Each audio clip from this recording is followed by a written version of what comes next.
This is the county statement on ballots. Went out on national TV. We had 113,130 votes at the time, and we had to adjudicate 106,000 of them. All right, how's everybody doing tonight? Yours truly, James Hayden here with Crusader Talk and Podcast. You can check us out at crusadertalk.com. We're sponsored by the Civis Gravis Society. You can check us out, or them out, I should say, at civisgravis.org. We want to thank all the emergency responders and military personnel. Today is Saturday, February 27th, 2021 at 11 p.m. Tonight we got a guest coming on. Discuss some of these wonderful topics, the ones that give me anxiety attacks, depression, sadness. It was a rough election year this year. My goodness. Well, I should say last year. I'm living in the past. Well, as always, I've got a prepared script, but I probably won't pay attention to much of it. And I almost forgot. I did thank the emergency responders and military personnel, but I also wanted to ask everyone to help me convert more sheeple to people. And what that means is we've got to get more people thinking.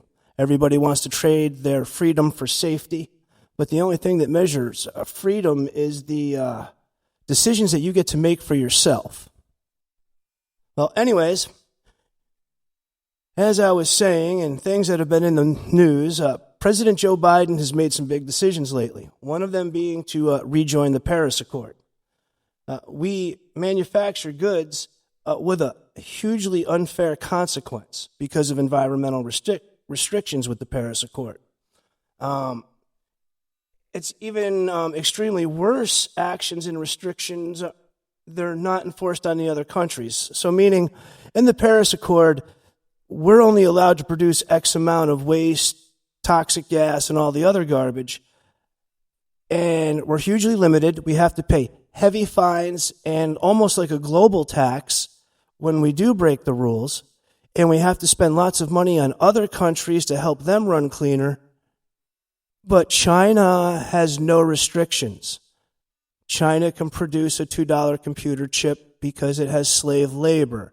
It has no environmental protections, no issuance to protect its citizens from the toxicity of its manufacturing. China slipped, goofed up, and fell down and passed COVID-19 to the entire world. The only people in the Paris Accord that are heavily restricted is pretty much Canada and America. And the result is that China can make a computer chip for $2 compared to the cost of an American manufacturer spending about $75 to make the same quality of item. And that's what's crazy.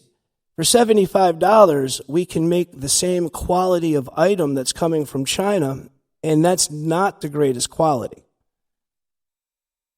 So with all my whining aside, I've put together a major list for tonight's show. One of the major things we're getting into is I call this the Biden list. But right now, I want to bring on my guest. His name is Kev. Just an American out there floating in the anonymity of trying to make decisions in our country. And it'll be nice to hear someone else's opinion besides me and my voice. All right, Kev, are you with me? Yeah, I'm still here. All right, there we go. I got you loud and clear now. All right, so how you doing this evening? I'm all right. Happy to be a part of the show. Life is a grand show. Isn't that the truth? Well, a grand show that's completely unscripted. I don't know. It seems like there's an awful lot of agendas. Agendas. That's the best part about, what the hell is it? Not stand-up comedy, but whose line is it anyway type comedy. Yep. You can make your own way as you go. Well, the funny thing about an agenda is even a squirrel has an agenda. Everybody has one. It's a path to survival and thriving. Everybody has an idea of what they're going to do to make their lives better. Some people are better at it than others. So, Kev, What did you think of Yeah. the election? As you may have listened to a few of our episodes, you may realize we spend a lot of time about the president, who's president, why they're president, cheating, no cheating. Generally, what did you think of the election? Did you feel that there was any cheating going on? Do you feel it was on the level? Honestly, I'm going to tell you the truth, and I'm going to try as best as I can not to sound like a politician. I am one of the key factors in every election. I am the ignorant citizen that protests about the results but doesn't vote, which is hilarious. I do vote now. And as far as the election goes, the one thing I can say is I did not want fucking Biden to win. And I will not lie about that. Simply because everybody complained about Donald Trump, about how he was a racist. Everybody complained about how he was a sexist. Everybody complained about how he was a pedophile and whatever else. But honestly, you just traded one for the other, and it was pointless. I don't know all of what Biden himself is doing, and I don't keep updated with the news like some people, but I know for a fact that we'd have been better off with Trump. Well, I definitely appreciate that opinion. Just because it's better the devil you know than the devil you don't know. Well, I never wanted Biden to win. I'd have been perfectly fine with Bernie winning. I'd have been perfectly fine with Trump having a second term. I could deal with Bush's second term. Well, you know, but believe it or not, Trump and Bernie both have something in common. They're both very transparent. I completely disagree with Bernie and the things that Bernie wants to do, but Bernie is clear about what he wants to do. He's very honest, and he actually believes in what he's doing. And that's the same thing we get out of Trump. Whether you love him, hate him, or agree with him, or don't agree with him, he's very transparent. He tweets it before he does it. And with Biden, we were promised stimulus checks. Pardon me. We didn't get those. He was promising debt. What did he call it? Debt relief, student debt amnesty. That's now going away. And not that I approve of spending money on all that, but he made these promises. And then as soon as he's in office, he's like, did I say that? I don't know.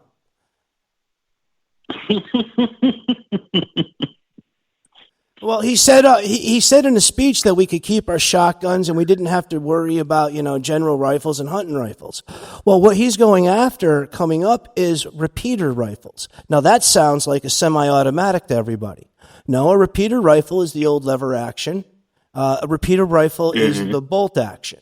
A break action is not a repeater because you're breaking it and reloading it when you shoot.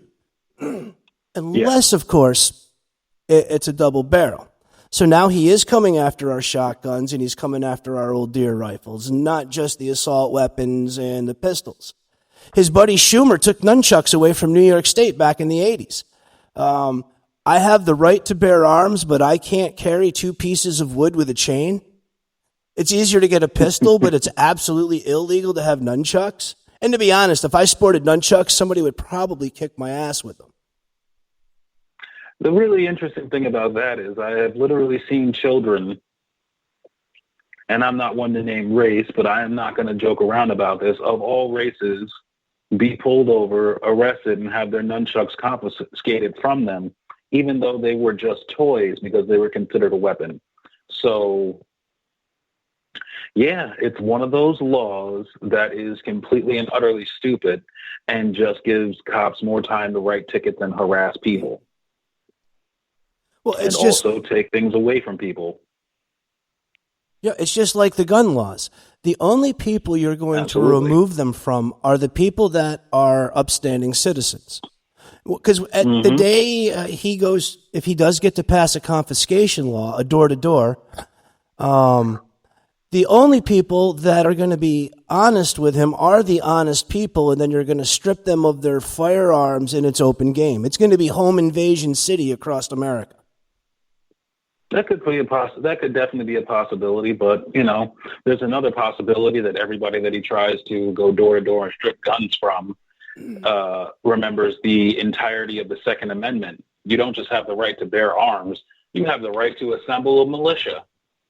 And who the hell is going to forget that when you decide to go take people's guns away and there's a militia standing in front of you like you don't get them?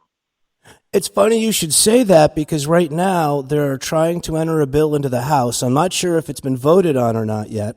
That's going to define the interpretation of the Second Amendment and what can actually be used from it. And primarily what's going to happen is this. If you've ever been depressed and you told the doctor about it, you can't get a gun. If you ever lost your temper and you yelled at somebody and they called the cops, well, you can't own a gun. If you were overly introspective or introverted and really didn't socialize in high school, they're not going to let you get a gun. So basically, they're taking guns away from everybody, because every human being has been really pissed off at one point in their life. Every human being has been absolutely depressed over something in their life, including our cops, psychologists, doctors, and our politicians. Now, I'm wondering, are they going to make their bodyguards give up firearms? You already know the answer to that is an absolute no. Getting the citizenry to put away their guns is one thing, but getting, what the hell is it,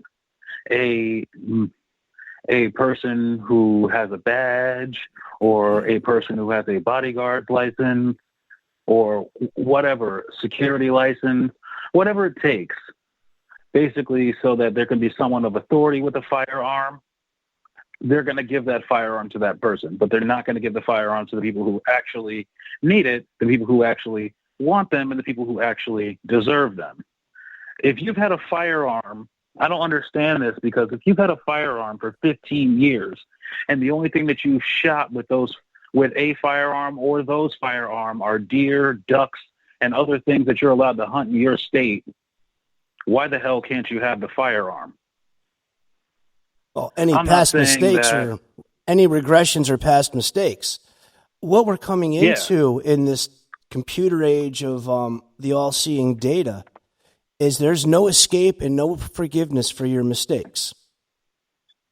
Which is just stupid, but, it's been like that since the dawn of the United States. I mean, the reality of the situation is, we have never been in a situation where there was actual forgiveness for your past mistakes.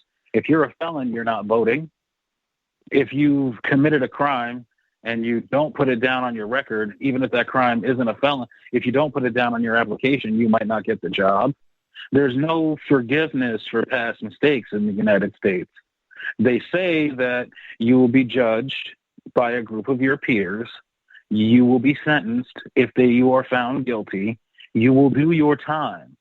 You will be considered rehabilitated, and you will become you will rejoin society as someone who has been punished for their crimes and been rehabilitated. But no one treats you like a rehabilitated member of society when you're released from prison. If anything, they treat you like you're wearing the jumpsuit when you go in for a job interview, even if you have 14 to 15 different degrees. And that's pretty much for everyone. So we've gone from a state where it was the criminals who weren't allowed to do anything that a regular United States citizen that didn't commit a crime had to do, they couldn't do that.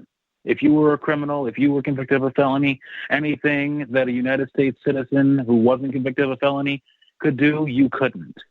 You couldn't vote, you couldn't own a firearm, whatever. Now you're telling me that citizens can't don't have a God-given right to have firearms, which doesn't make any sense. I mean, Jesus, in Canada, you can have a shotgun that's sawed off damn near down to the barrel and carry it around with you, open carry or hide it.